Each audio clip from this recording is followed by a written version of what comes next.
Hello friends, welcome back to my channel. My name is Sara और आज मैं आप लोगों के साथ एक नई बीएल सीरीज यो स्काई के एपिसोड 1 का एक्सप्लेनेशन शेयर करने वाली हूँ। अभी मैं बहुत सारी सीरीज को एक्सप्लेन करने वाली हूँ जो कि अभी हाल ही में रिलीज हुई है। तो अगर आप मेरे चैनल पे नए हैं तो प्लीज चैनल को सब्सक्राइब कर लीजिए ताकि आने वाली वीडियो आपसे कभी मिस ना हो। तो चलिए बिना देर करते हुए आज के एक्सप्लेनेशन को स्टार्ट करते हैं। एपिसोड की शुरुआत में हम थिराक को देखते हैं जो की इस सीरीज का मेन कैरेक्टर है और वो सबको मिठाई बांट रहा होता है। थिराक एक बहुत ही लविंग एंड फ्रेंडली नेचर का लड़का होता है।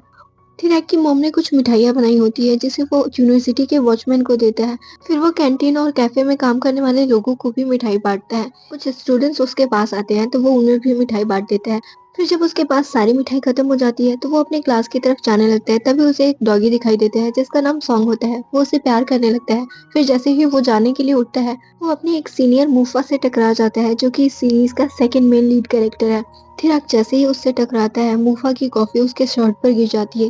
थिराक जब देखता है कि वो जिससे टकराया है वो मूफा है तो वो बहुत ही ज्यादा घबरा जाता है क्योंकि यूनिवर्सिटी के सभी स्टूडेंट मूफा से डरते थे क्योंकि वो बहुत ही ज्यादा गुस्सैल होता है। और रूमर्स तो ये कहते थे कि वो लड़कियों तक को नहीं छोड़ता था। मतलब कि सुंदर सुंदर लड़कियां भी जब उसको डेट के लिए पूछती थी तो उन्हें भाव नहीं देता था, उन्हें रिजेक्ट करके उनका दिल तोड़ देता था। और आए दिन उसकी गैंग स्कूल के दूसरे गैंग लीडर के साथ फाइट करती रहती थी। इसलिए थिराक बहुत ही ज्यादा डरा हुआ होता है। वो सोच रहा होता है कि शायद मूफा को बहुत ही ज्यादा गुस्सा आया है और मूफा उसे पंच करेगा, लेकिन मूफा उसे कुछ भी नहीं करता।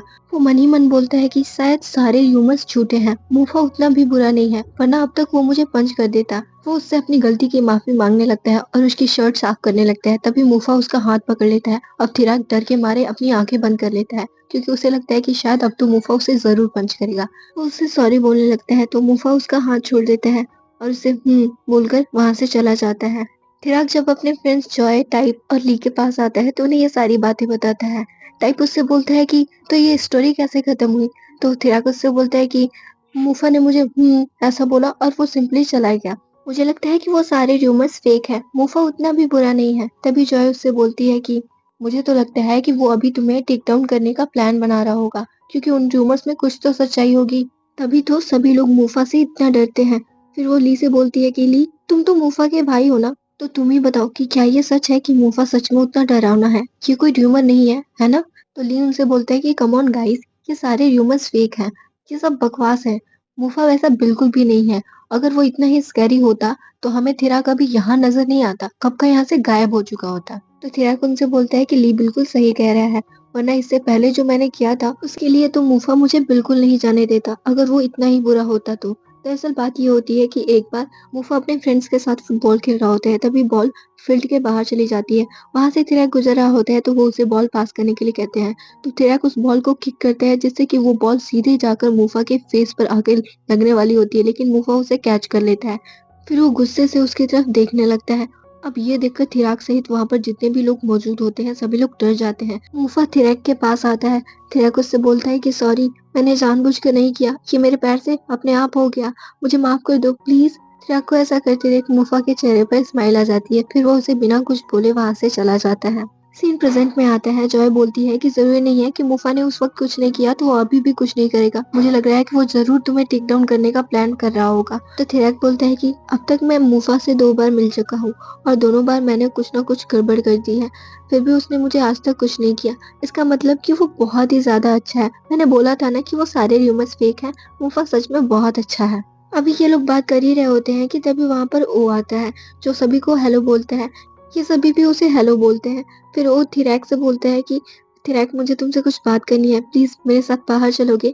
तो थिराक उसके साथ बाहर चला जाता है। इधर जॉय बोलती है कि पता नहीं थिराक ना बोलना कब सीखेगा। जॉय ऐसा क्यों बोलती है ये मैं आपको थोड़ी देर में बताऊंगी। इधर मूफा अपनी शर्ट चेंज करने के लिए लॉकर रूम में पहुंचता है।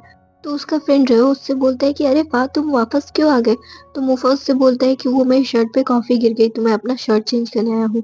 तभी वहां पर उनका एक और फ्रेंड आता है जिसका नाम हिया होता है, जो उनसे बोलता है कि क्या हुआ गाइस। तो रियो उससे बोलता है कि फा ने अपने शर्ट पे कॉफी गिरा ली है। इस पर हिया बोलता है कि मुझे नहीं लगता कि फा ने ये कॉफी अपने शर्ट पे खुद गिराई है, जरूर ये उस क्लमसी लड़के का काम होगा। क्यों फा, मैं सही कह रहा हूँ ना। यहाँ पर हिया थिराक के बारे में बोल रहा होता है और इधर ये चिलगोजर ओ थिराक को लेकर बाहर आता है। तो हम देखते हैं कि बाहर उसके 2 चिलगोजे फ्रेंड पहले से ही बुके और गिफ्ट लेकर उसका वेट कर रहे होते हैं। वो उस बुके और गिफ्ट को थिरक को देने लगते हैं, तो थिरक उससे बोलते हैं कि तुम मुझे ये सब क्यों दे रहे हो? मुझे ये नहीं चाहिए। तो वो उससे रिक्वेस्ट करने लगते हैं कि प्लीज़ ले लो ना, इसे मैं तुम्हारे लिए लाया हूँ।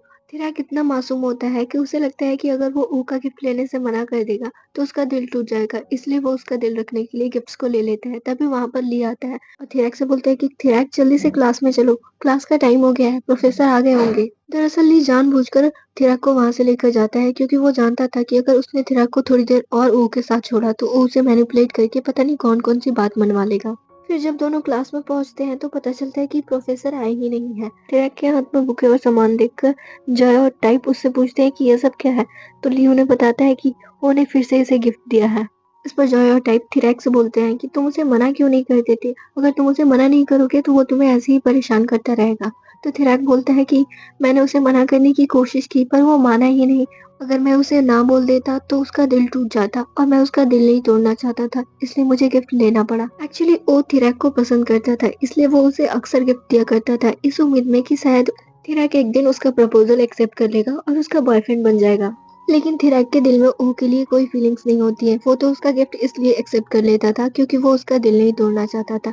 लेकिन यहीं पर वो गलती कर रहा था। उसे डायरेक्ट मना कर देना चाहिए था। लेकिन थिरक उसे ना नहीं बोल पाता था। उसी वक्त जो अपना फोन चेक करती है तो देखती है कि किसी ने मूफा के बारे में न्यूज अपडेट की होती है कि मूफा जर्सी पहन के घूम रहा है और वो बहुत ही ज्यादा हैंडसम लग रहा है। वो लोग थिरक से पूछते हैं कि क्या तुमने मूफा का शर्ट इस कदर खराब कर दिया है कि उसे जर्सी पहन के घूमना पड़ रहा है। इस पर थिरक कुछ नहीं बोलता, तो वो लोग समझ जाते हैं कि थिरक ने जरूर कुछ ज्यादा ही कॉफी उसकी शर्ट पे गिराई होगी। यहाँ पर टाइप उसे सजेस्ट करता है कि तुम एक काम करो, उसे एक नया शर्ट खरीद के दे दो। तो जॉय बोलती है कि नहीं, नया शर्ट खरीदना कुछ ज्यादा ही महंगा हो जाएगा। इससे अच्छा तो ये होगा कि थिरक उस शर्ट को क्लीन करके उसे लौटा दे। तो टाइप बोलता है कि और मूफा की वो शर्ट लाएगा कौन? तुम्हें लगता है कि थिरक में इतनी हिम्मत है कि वो जाके उसका शर्ट मांग के लाएगा? तो थिरक को एक आइडिया आता है। वो ली से बोलता है कि ली तुम प्लीज मेरी हेल्प करो ना, उसका शर्ट ला के दो ना।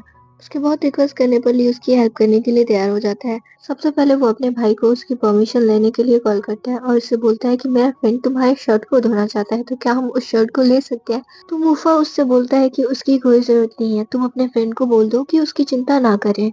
लेकिन फिर भी थिरक उस शर्ट को धोना चाहता था, इसलिए ये सभी लोग मिलकर प्लान बनाते हैं कि उस शर्ट को लॉकर रूम से कैसे बाहर निकालना है। तो ली बोलता है कि पहले तो हम छुप-छुपा के उस लॉकर रूम से शर्ट निकाल लाएंगे, लेकिन फिर उसे धोने के बाद हमें 5 बजे तक उस लॉकर रूम में वापस शर्ट को रखना भी होगा। फिर ली और थिरक छुपते-छुपाते हुए मूफा का शर्ट लेने के लिए लॉकर रूम में पहुंच जाते हैं, लेकिन इनको पता नहीं होता है कि मूफा का लॉकर कौन सा है, तो ये लोग परेशान हो जाते हैं। तो थिरक उससे बोलता है कि एक काम करो ना, तुम कॉल करके मूफा से ही पूछ लो कि उसका लॉकर नंबर कौन सा है। तो ली उससे बोलते हैं कि क्या तुम पागल हो गए हो क्या? ये लोग अभी ये सब बातें कर ही रहे होते हैं कि तभी वहां पर एक पर्सन आ जाता है। तो ये दोनों घबरा जाते हैं कि उसे पता ना चल जाए कि वो लोग यहाँ पर क्या करने आए हैं।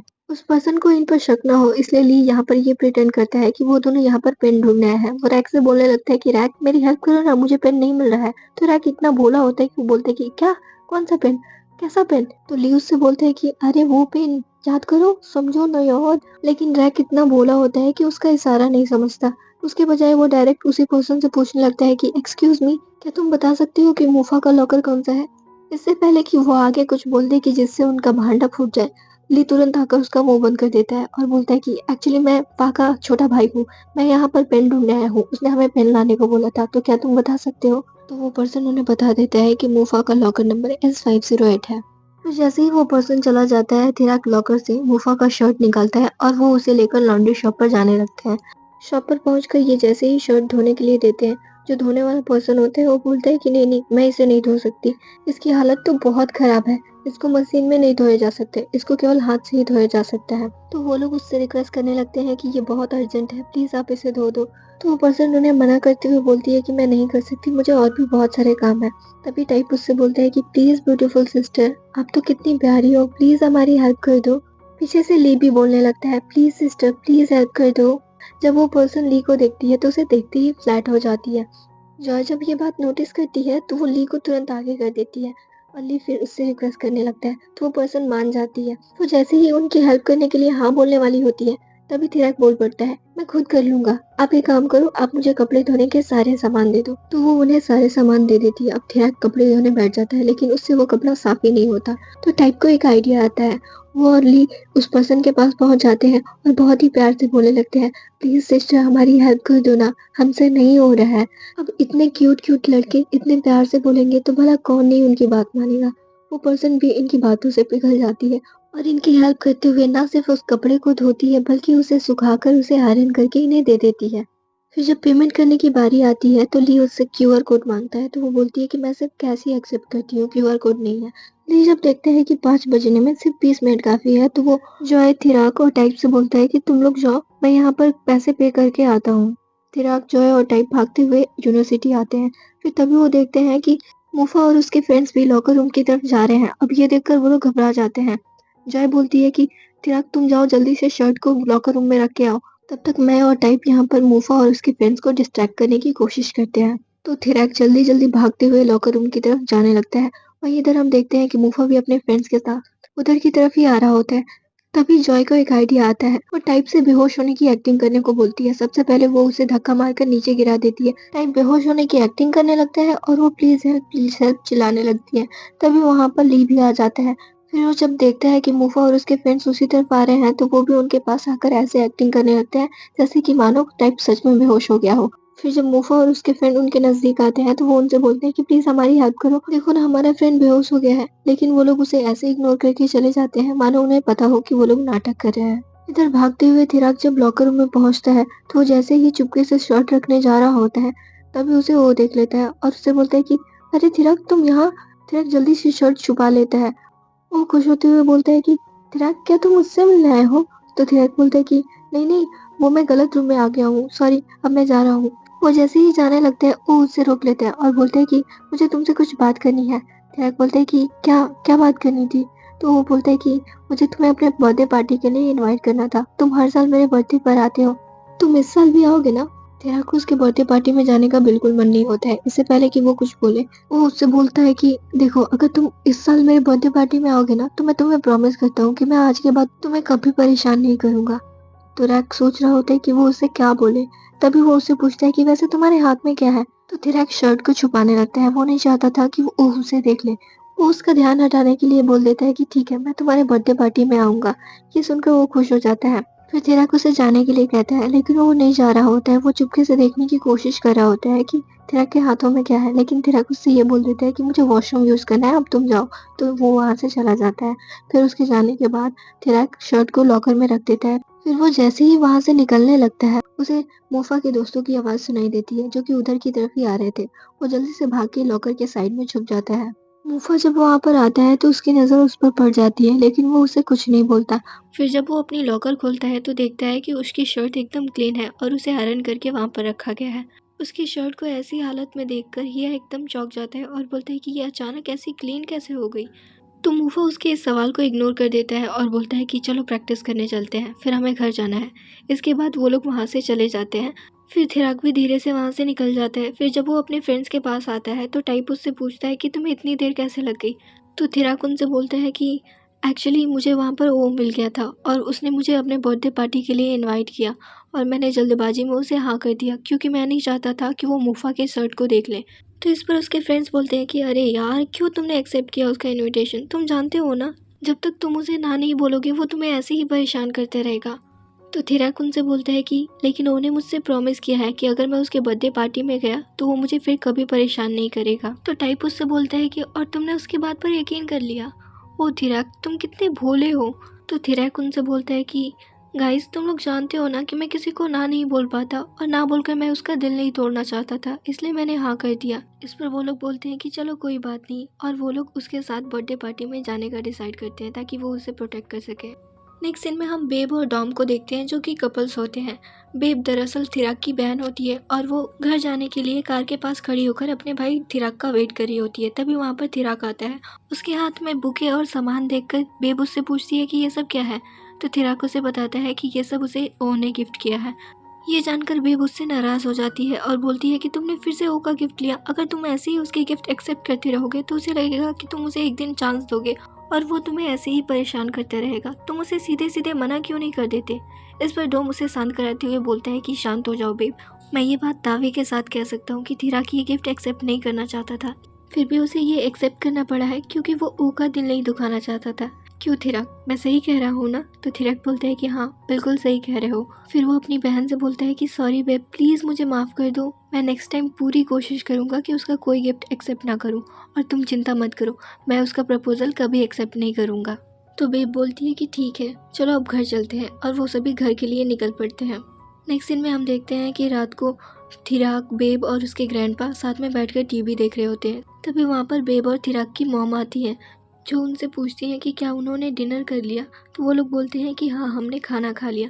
फिर वो ग्रैंडपा से बोलती है कि ग्रैंडपा, आप अब तक क्यों जाग रहे हो, आपको सो जाना चाहिए। तो वो बोलते हैं कि मैं इन लोगों के साथ मूवी देख लूँ, उसके बाद सोने चला जाऊँगा। तो वो बोलती हैं कि ठीक है। फिर वो सोने चली जाती हैं।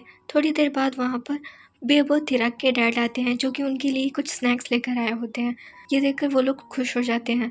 उनके डैड ने खाना नहीं खाया होता है और उनको भूख लगी होती है। तो बेब उनसे बोलती है कि ठीक है, मैं आपके लिए खाना गर्म कर देती हूँ। ये सुनकर वो खुश हो जाते हैं और उसके फॉरहेड पर किस करते हैं।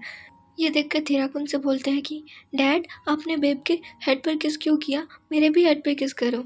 तो वो बोलते हैं कि नहीं, तुम्हारे हेयर बहुत स्टिंग करते हैं, इसलिए मैं तुम्हें किस नहीं करूँगा। इतना बोलने के बाद उसके डैड जोर जोर से हंसने लगते हैं और उनके साथ बेब और उसके ग्रैंडपा भी हंसने लगते हैं।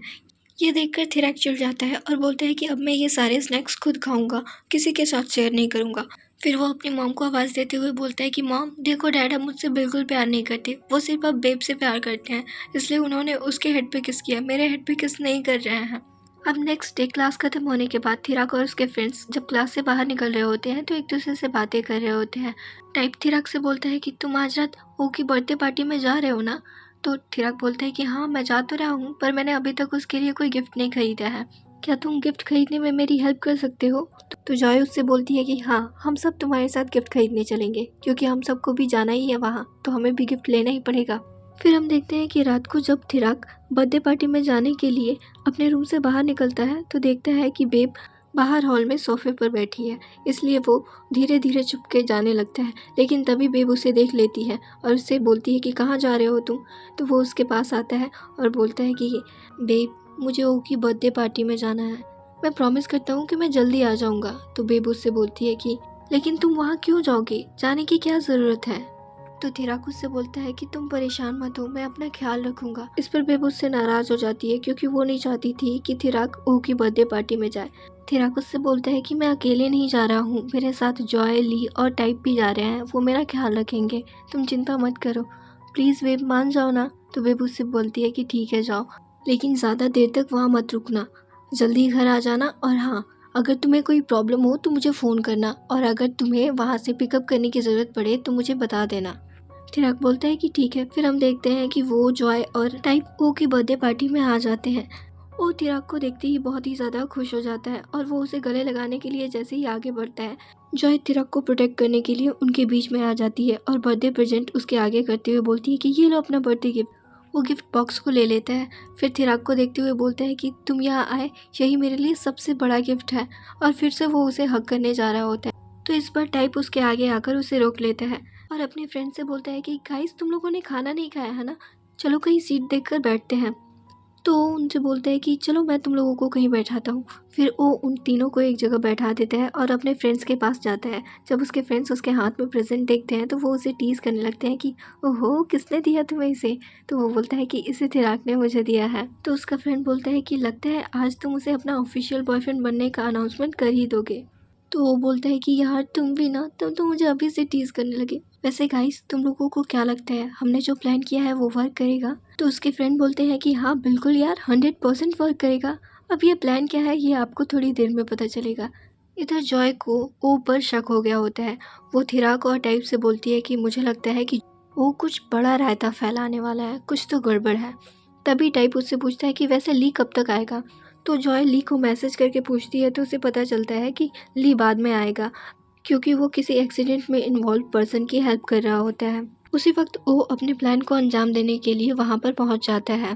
वो थिराक के पास बहुत सारा ड्रिंक लेकर आता है और बोलता है कि ये सारी ड्रिंक स्पेशली मैं तुम्हारे लिए लेकर आया हूँ। तो जॉय उसे बताती है कि थिराक अल्कोहल ड्रिंक नहीं करता है, तो वो बोलता है कि ये नॉन अल्कोहलिक है। उसके फ्रेंड भी उसका साथ देते हुए बोलते हैं कि हाँ ये मॉकटेल है, हमने इसे स्पेशली बारटेंडर पे नज़र रख के बनवाया है, इसमें अल्कोहल नहीं मिला है। लेकिन जॉय को उन पे शक हो रहा होता है। वो टाइप से बोलती है कि क्या हम इनका भरोसा कर सकते हैं। तो ये बात वो लोग सुन लेते हैं और बोलते हैं कि अगर तुम लोगों को भरोसा नहीं हो रहा है तो तुम लोग खुद ट्राई कर लो। जॉय पहले टाइप को ट्राई करने के लिए बोलती है, तो टाइप ड्रिंक पीता है और उसके बाद बोलता है कि ये बहुत स्वीट है, इसमें अल्कोहल नहीं है, तुम लोग पी सकते हो। फिर जॉय बोलती है कि मैं पहले ट्राई करूँगी। फिर वो भी ट्राई करती है तो उसे भी स्वीट लगता है। वो बोलती है कि हाँ ये मॉकटेल ही है, इसमें अल्कोहल नहीं है, थिरक तुम भी इसे पी सकते हो। फिर क्या था, थिरक भी उसको ड्रिंक करने लगता है। इसके बाद वो एक पे एक शॉट करके ये पूरा ड्रिंक ख़त्म कर देते हैं और एकदम नशे में धुत हो जाते हैं, क्योंकि उन्होंने उनसे झूठ बोला होता है कि उन ड्रिंक्स में अल्कोहल नहीं है। जॉय और टाइप को बिल्कुल होश ही नहीं रहता। थिरक भी नशे में होता है लेकिन उतना ज़्यादा नहीं, मतलब कि उसे इतना होश रहता है कि उसके आसपास क्या हो रहा है। वो बहुत ही ज़्यादा खुश होता है कि उसका प्लान वर्क कर गया। तभी हम देखते हैं कि वहाँ पर मूफा आता है। एक्चुअली मूफा ने पहले से ही उस क्लब में रिजर्वेशन करा रखी होती है। वहाँ पर उसका फ्रेंड जो भी मौजूद होता है, वो मूफा को बताता है कि जो आउटडोर एरिया उन्होंने रिजर्व कराया था वो दरअसल मिस्टर हरीस ने ओ को दे दिया है। ये सुनकर मूफा भड़क जाता है और बोलता है कि वो ऐसा कैसे कर सकते हैं, हमने तो पहले रिजर्वेशन की थी ना, फिर उन्होंने हमारी जगह उसको कैसे दे दी। तो रेओ बोलता है कि वो यहाँ के ऑनर है, वो अपने हिसाब से कुछ भी कर सकते हैं, तो मैंने कुछ ज़्यादा बहस नहीं किया। खैर मुझे जाना पड़ेगा, मुझे एक अर्जेंट फैमिली मैटर अटेंड करना है, इसलिए मैं चलता हूँ। ये बोलकर वो वहाँ से चला जाता है। इधर ओ के फ्रेंड्स केक लेकर ओ के पास आते हैं। ओ कैंडल्स ब्लो करता है, फिर बोलता है कि एवरीवन, मुझे आप लोगों के साथ कुछ शेयर करना है। फिर वो सबके सामने थिराक से पूछता है कि क्या वो उसका बॉयफ्रेंड बनेगा। ये सुनकर थिराक शॉक हो जाता है। And the worst part is, थिराक के हाँ या ना जवाब देने के पहले ही ओ के फ्रेंड्स उसे थिराक को किस करने के लिए इनकरेज करने लगते हैं, वो भी बिना थिराक के यस बोले। और वो भी थिराक को अपनी तरफ खींचकर उसे किस करने के लिए फोर्स करने लगता है। वो उसे जबरदस्ती किस करने के लिए अपनी तरफ खींचने लगता है और थिराक उतना ही ज्यादा उससे दूर भाग रहा होता है, फिर भी वो उसे खींचकर अपनी गोद में बिठा लेता है और लगातार उसे किस करने की कोशिश कर रहा होता है। थिराक चाहकर भी उसे खुद को छुड़ा नहीं पाता, लेकिन वो लगातार उसे रेजिस्ट कर रहा होता है कि उसे किस नहीं करना, फिर भी वो नहीं मान रहा होता है। तभी वहाँ पर मूफा आता है और वो रैक का हाथ पकड़ के अपनी तरफ खींच लेता है। ये देखकर वो भड़क जाता है और उससे बोलता है कि तुम्हारी प्रॉब्लम क्या है। तो मूफा बोलता है कि प्रॉब्लम तो है मेरी, ऑफ कोर्स ये मेरी ही प्रॉब्लम है, क्योंकि रैक मेरा बॉयफ्रेंड है। वो गुस्से से तमतमाते हुए उसे मारने के लिए दौड़ पड़ता है और उसे एक पंच मारता है। जवाब में मूफा भी उसे अपनी तरफ से खींच के एक पंच मारता है, जिससे कि वो जमीन पे गिर जाता है। फिर मूफा थिराक को लेकर वहां से जाने लगता है। पीछे से वो उसे मारने के लिए जा रहा होता है, तभी उसके फ्रेंड्स उसे रोक लेते हैं और उसे शांत रहने को बोलते हैं। और मूफा थिराक को लेकर क्लब से बाहर चला जाता है। फिर वो उसे अपनी गाड़ी में बिठाता है और उसे घर ड्रॉप करने के लिए निकल पड़ता है। रास्ते में थिराक बहुत ही क्यूट क्यूट हरकतें करता है। वो मूफा से उसका हाथ मांग रहा होता है। उसके बहुत ज्यादा रिक्वेस्ट करने के बाद मूफा उसे अपना हाथ दे देता है, तो वो उसके हाथ को अपने चिक्स पे रख के रब करता है, फिर उसके कंधे पे सिर रख के स्नगल करने लगता है। उसकी ऐसी क्यूट क्यूट हरकतें देखकर मूफा के चेहरे पर स्माइल आ जाती है। तभी थिराक उससे बोलता है कि मेरे हेड पे किस करो। ये सुनकर मूफा चौंक जाता है। थिराक उससे बार बार रिक्वेस्ट करने लगता है, प्लीज मेरे हेड पे किस करो ना, लेकिन जब मूफा उसे किस नहीं करता तो वो उससे रूठ कर दूर बैठ जाता है और बोलने लगता है कि अब आप मुझसे प्यार नहीं करते, इसलिए अब आप मेरे हेड पे किस नहीं करते हो, जाओ मैं आपसे बात नहीं करूंगा। और ऐसा बोलते बोलते वो सो जाता है। थोड़ी देर बाद हम देखते हैं कि उसका घर आ गया होता है, तो मूफा उसे गाड़ी से बाहर निकालता है, उसे सीधा खड़ा करता है। थिराक जग जाता है और बोलने लगता है कि ओह तुम बहुत मीन हो, तुम बहुत बुरे हो, तुमने झूठ बोलकर मुझे दारू पिलाया, देखो मुझे अब कितना नशा हो गया है। और इतना बोलने के बाद वो मूफा के ऊपर गिर जाता है। मूफा उसे संभालता है और उसे फिर से खड़ा करता है। इस बार थिराक उसे ध्यान से देखने लगता है, तो मूफा घबरा जाता है कि कहीं उसने उसको पहचान तो नहीं लिया। तभी थिराक उससे बोलता है कि डैड, और वो बहुत ही ज्यादा खुश हो जाते हैं। और बेचारा मूफा कंफ्यूज कि मैं इसका क्या करूं, ये क्या क्या हरकतें कर रहा है। थिराक बोलता है कि डैड मेरा ना सिर बहुत दर्द कर रहा है, प्लीज मेरे हेड पे किस करो ना, एक किस दे दो। मूफा चुपचाप उसकी सारी हरकतें देख रहा होता है।